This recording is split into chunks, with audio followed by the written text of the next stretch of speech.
Despite the rather good sales of Cyberpunk 2077 as well as its DLC Phantom Liberty, the development of this expansion pack as well as the update 2.0 cost CDPR a fair bit amount of money, and this might just become a financial disaster for the studio, or so claimed by IGN. Now, on October the 5th, CDPR in its investor announced the amount of money that they spent on Cyberpunk 2077 as well as Phantom Liberty.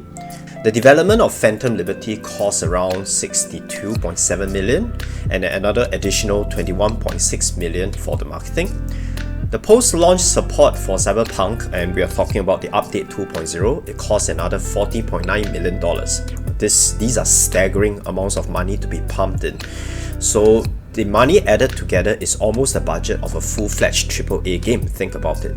So in comparison, for some context, if you want to compare this to the amount of money that CDPR has put in for Witcher 3, their previously wildly successful game, it was a total of about 105 million adjusted for today's inflation. So it seems like the investors might not appreciate these figures a great deal.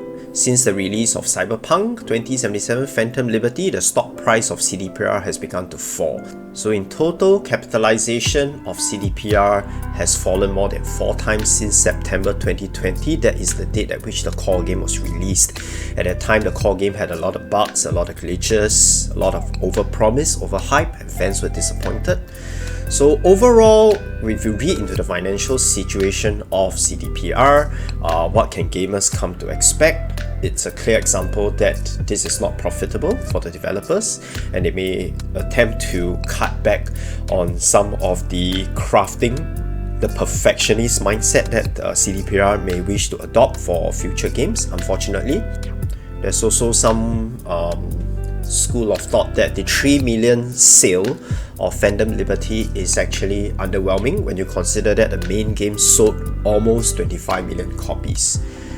Now, JP Morgan came out to say that we believe company is on track to report 4 million unit sales by the end of the year, 2023. This is tracking below our expectations for 5 million and seems to be at the lower end of consensus expectations, it said. So you can read between the lines, and perhaps there's some truth in the fact that Phantom Liberty is underperforming in terms of sales figures, which is surprising to me considering that the amount of positive review that it gets on Steam platform. Phantom Liberty is rated very positive with 88% of 6,353 user reviews giving it glowing comments. So what does this tell us? The business end of gaming development can actually run very contrary to reviews, to feedback.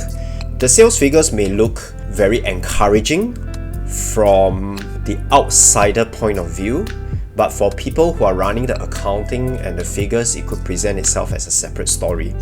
And honestly, based on their track record, I wish them nothing but the very best for all their ventures ahead. I hope that this is nothing but just a blip and that investment confidence would return once we have more news of their future offerings and their future endeavors. This is one company that has a philosophy that I can stand behind. Perfecting and refining a game to exacting standards and not letting it drop regardless of market requirements and business demands. I think that's all for today's video. Thanks for sticking by. Take care.